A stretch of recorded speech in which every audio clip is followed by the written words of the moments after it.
श्री राम ने लक्ष्मण से क्यों कहा, मेघनाद का मस्तक भूमि पर कदापि नहीं गिरना चाहिए। श्री राम लक्ष्मण से कहते हैं, मेघनाद का मस्तक अगर पृथ्वी पर गिर पड़ा तो हमारी समस्त सेना का ध्वंस हो जाएगा। मेघनाद बहुत ही प्रबल एवं शक्तिशाली योद्धा था। उसके जन्मोपरांत ही सृष्टि के संपूर्ण मेघों ने रोते हुए एक समान नाद किया था। तत्पश्चात उसका नामकरण मेघनाद हुआ। उसके पास नागपाश रूपी ऐसा शस्त्र था जिससे वह अदृश्य होकर राम लखन सहित पूर्ण सेना पर बादलों के पीछे छुपकर वार कर सकता था। वह भली भांति जानता था कि संसार में किसी भी साधारण मनुष्य के हाथों उसका वध संभव नहीं है। मेघनाद विश्व का एकमात्र ऐसा योद्धा था जिसके पास समस्त दिव्यास्त्र थे। तीनों महास्त्र, ब्रह्मास्त्र, नारायणास्त्र व महादेव का पशुपतास्त्र भी था। उसे वरदान प्राप्त था कि उसके रथ पर रहते हुए कोई उसे परास्त नहीं कर सकता। इसी कारण उस समय संसार में केवल वही एक योद्धा था जिसने अति महारथी होने का स्तर प्राप्त किया था। मेघनाद एक नारी व्रत का पालक था और उसकी पत्नी सुलोचना परम पतिव्रता थी। सुलोचना वासुकी नाग की पुत्री और लंका के राजा रावण के पुत्र मेघनाद की पत्नी थी। लक्ष्मण के साथ हुए एक भयंकर युद्ध में मेघनाद का वध हुआ। उसके कटे हुए शीश को भगवान श्री राम के शिविर में लाया गया था। अपने पति की मृत्यु का समाचार पाकर सुलोचना ने अपने ससुर रावण से राम के पास जाकर पति का शीश लाने की प्रार्थना की, किंतु रावण इसके लिए तैयार नहीं हुआ। उसने सुलोचना से कहा कि वह स्वयं राम के पास जाकर मेघनाद का शीश ले आए, क्योंकि राम पुरुषोत्तम है, इसलिए उनके पास जाने में तुम्हें किसी भी प्रकार का भय नहीं करना चाहिए। रावण के पराक्रमी पुत्र मेघनाद का वध करने की प्रतिज्ञा लेकर लक्ष्मण जिस समय युद्ध भूमि में जाने के लिए प्रस्तुत हुए, तब राम उनसे कहते हैं, लक्ष्मण, रण में जाकर तुम अपनी वीरता और रण कौशल से रावण पुत्र मेघनाद का वध तो कर दोगे, इसमें मुझे कोई संदेह नहीं है, परंतु एक बात का विशेष ध्यान रखना कि मेघनाद का मस्तक भूमि पर कदापि नहीं गिरना चाहिए, क्योंकि मेघनाद एक नारी व्रत का पालक है और उसकी पत्नी परम पतिव्रता है। ऐसी साध्वी के पति का मस्तक अगर पृथ्वी पर गिर पड़ा तो हमारी समस्त सेना का ध्वंस हो जाएगा और युद्ध में विजय की आशा त्याग देनी पड़ेगी।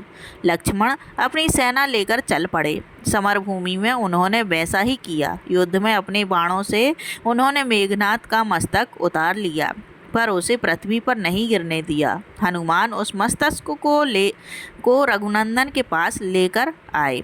मेघनाद की दाहिनी भुजा आकाश में उड़ती हुई उसकी पत्नी सुलोचना के पास जाकर गिरी। सुलोचना चकित हो गई। दूसरे ही क्षण अत्यंत दुख से कातर होकर विलाप करने लगी, पर उसने भुजा को स्पर्श नहीं किया। उसने सोचा, संभव है यह भुजा किसी अन्य व्यक्ति की हो। ऐसी दशा में पर पुरुष के स्पर्श का दोष मुझे लगेगा। निर्णय करने के लिए उसने भुजा से कहा, यदि तू मेरे स्वामी की भुजा है तो मेरे पतिव्रत की शक्ति से युद्ध का सारा वृतांत लिख दे। भुजा में दासी ने लेखनी पकड़ा दी। लेखनी ने लिख दिया, प्राण प्रिय, यह भुजा मेरी ही है। यह युद्ध भूमि में श्री राम के भाई लक्ष्मण से मेरा युद्ध हुआ। लक्ष्मण ने कई वर्षों से पत्नी, अन्न और निद्रा छोड़ रखी है। वे तेजस्वी हैं तथा समस्त दैवी गुणों से संपन्न है। संग्राम में उनके साथ मेरी एक नहीं चली। अंत में उन्हीं के बाणों से विद्ध होने से मेरा प्राणांत हो गया। मेरा शीश श्री राम के पास है। पति की भुजा लिखित पंक्तियां पढ़ते ही सुलोचना व्याकुल हो गईं। पुत्रवधू के विलाप को सुनकर लंकापति रावण ने आकर कहा, शोक ना कर पुत्री, प्रातः होते ही सहस्त्रों मस्तक मेरे बाणों से कट कट के पृथ्वी पर लौट जाएंगे। मैं रक्त की नदियाँ बहा दूंगा। करुण चित्कार करती हुई सुलोचना बोली, पर इससे मेरा क्या लाभ होगा? सहस्त्रों क्या, करोड़ों शीश भी मेरे स्वामी के शीश के अभाव की पूर्ति नहीं कर सकेंगे। सुलोचना ने निश्चय किया कि उसे अब सती हो जाना चाहिए, किंतु पति का शव तो रामदल में पड़ा हुआ था। फिर वह कैसे सती होती। जब अपने ससुर रावण से उसने अपना अभिप्राय कहकर अपने पति का शव मंगवाने के लिए कहा, तब रावण ने उत्तर दिया, देवी तुम स्वयं ही रामदल में जाकर अपने पति का शव प्राप्त करो। जिस समाज में बाल ब्रह्मचारी हनुमान, परम जितेंद्रिय लक्ष्मण तथा एक पत्नी व्रती भगवान श्री राम विद्यमान है, उस समाज में तुम्हें जाने से डरना नहीं चाहिए। मुझे विश्वास है कि इन स्तुत्य महापुरुषों के द्वारा तुम निराश नहीं लौटाई जाओगी। सुलोचना के आने का समाचार सुनते ही श्री राम खड़े हो गए और स्वयं चलकर सुलोचना के पास आए और बोले, देवी तुम्हारे पति विश्व के अन्यतम योद्धा और पराक्रमी थे। उनमें बहुत से सद्गुण थे, किंतु विधि की लिखी को कौन बदल सकता है। आज तुम्हें इस तरह देखकर मेरे मन में पीड़ा हो रही है। सुलोचना भगवान की स्तुति करने लगी। श्री राम ने उसे बीच में ही टोकते हुए कहा, देवी मुझे लज्जित न करो। पतिव्रता की महिमा अपार है, उसकी शक्ति की तुलना नहीं है। मैं जानता हूँ कि तुम परम सती हो। तुम्हारे सातित्व से तो विश्व भी थर्राता है। बताओ कि मैं तुम्हारी किस प्रकार सहायता कर सकता हूँ। सुलोचना ने अश्रुपूरित नयनों से प्रभु की ओर देखा और बोली, हे राघवेंद्र, मैं सती होने के लिए अपने पति का मस्तक लेने के लिए यहाँ पर आई हूँ। श्री राम ने शीघ्र ही ससम्मान मेघनाद का शीश मंगवाया और सुलोचना को दे दिया। पति का छिन्न शीश देखते ही सुलोचना का हृदय अत्यधिक द्रवित हो गया। उसकी आंखें बड़े जोरों से बरसने लगीं। रोते रोते उसने पास खड़े लक्ष्मण की ओर देखा और कहा, सुमित्रा नंदन, तुम भूलकर भी गर्व मत करना कि इनका वध आपने किया है। मेरे स्वामी को धराशायी करने की शक्ति विश्व में किसी के पास नहीं थी। यह तो 2 पतिव्रता नारियों का भाग्य था। आपकी पत्नी भी पतिव्रता है और मैं भी पति चरणों में अनुरक्ति रखने वाली उनकी अनन्य उपासिका हूँ।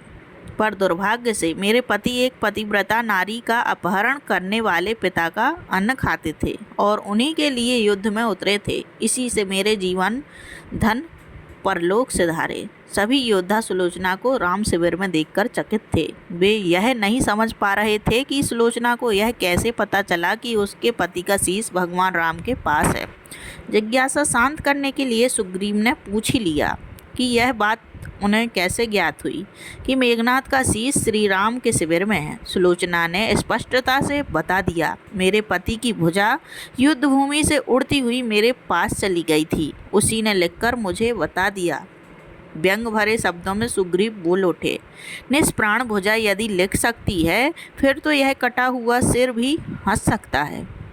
श्री राम ने कहा, व्यर्थ बातें मत करो मित्र, पतिव्रता के महात्म्य को तुम नहीं जानते। श्री राम की मुख कृति देखकर सुलोचना उनके भावों को समझ गई। उसने कहा, यदि मैं मन, वचन और कर्म से पति को देवता मानती हूँ तो मेरे पति का यह निर्जीव मस्तक हंस उठे। सुलोचना की बात पूरी भी नहीं हुई थी कि कटा हुआ मस्तक जोरों से हंसने लगा। यह देखकर सभी दंग रह गए। सभी ने पतिव्रता सुलोचना को प्रणाम किया। सभी पतिव्रता की महिमा से परिचित हो गए। चलते समय सुलोचना ने श्री राम से प्रार्थना की, भगवान, आज मेरे पति की अंत्येष्टि क्रिया है और मैं उनकी सहचरी उनसे मिलने जा रही हूँ, अतः आज युद्ध बंद रहे। श्री राम ने सुलोचना की प्रार्थना स्वीकार कर ली। सुलोचना पति का सिर लेकर वापस लंका आ गई। लंका में समुद्र के तट पर एक चंदन की चिता तैयार की। पति का शीश गोद में लेकर सुलोचना चिता पर बैठी और धधकती हुई अग्नि में कुछ ही क्षणों में सती हो गई। आखिर क्यों मेघनाद को सिर्फ लक्ष्मण ही मार सकते थे, राम नहीं? मेघनाद को एक वरदान प्राप्त था।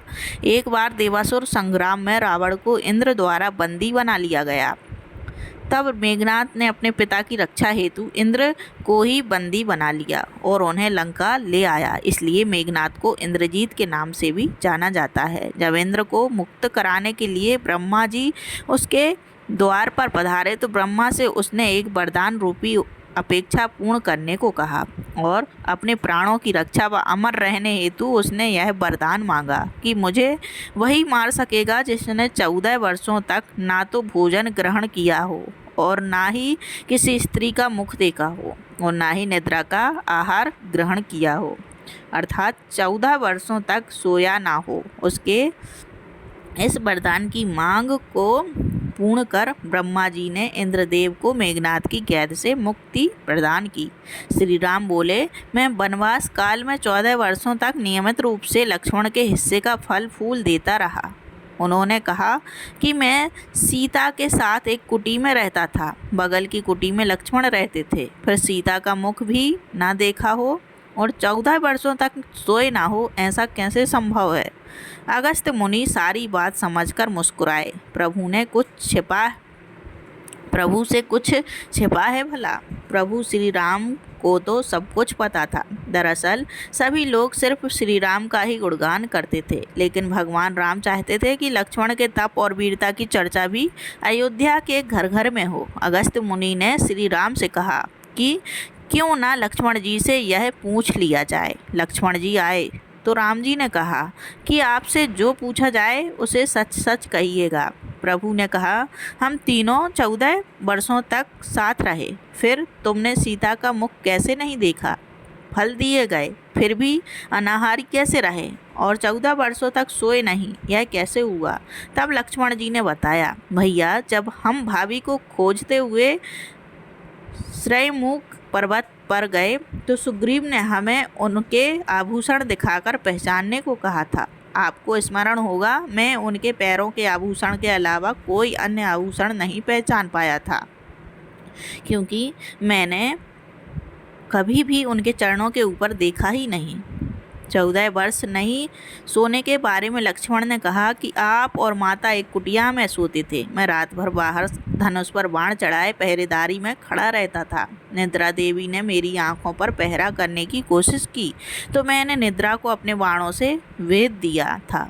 निद्रा ने हार कर स्वीकार किया कि वह 14 साल तक मुझे स्पर्श नहीं करेगी, लेकिन जब श्री राम का अयोध्या में राज्याभिषेक होगा और मैं उनके पीछे सेवक की तरह छत्र लिए खड़ा रहूँगा, तब वह मुझे घेरेंगी। आपको याद होगा, राज्याभिषेक के समय मेरे हाथ से छत्र गिर गया था। लक्ष्मण जी ने आगे बताया कि जब मैं जो फल फूल लाता था, आप उसके 3 भाग करते थे। एक भाग देकर आप मुझसे कहते थे, लक्ष्मण फल रख ले। आपने कभी फल खाने को नहीं कहा। फिर बिना आपकी आज्ञा के मैं उसे कैसे खाता? मैंने उन्हें संभाल कर रख दिया। लक्ष्मण भगवान राम से कहते हैं कि मैंने गुरु विश्वामित्र से एक अतिरिक्त विद्या का ज्ञान लिया था। इससे बिना अन्न ग्रहण किए भी व्यक्ति जीवित रह सकता है। उसी विद्या से मैंने भी अपनी भूख नियंत्रित की और मेघनाद मारा गया। यह सुनते ही प्रभु श्री राम फिर से भाव विभोर हो उठे और लक्ष्मण को गले से लगा लिया। बोलो जय सिया राम। दोस्तों, आपको ये कथा कैसी लगी कृपया कमेंट करके ज़रूर बताएं। वीडियो पसंद आया हो तो लाइक करें और ऐसी ही और भी बहुत सारी कहानियों, कथाओं एवं जानकारियों को सुनने के लिए चैनल को सब्सक्राइब करना ना भूलें। धन्यवाद।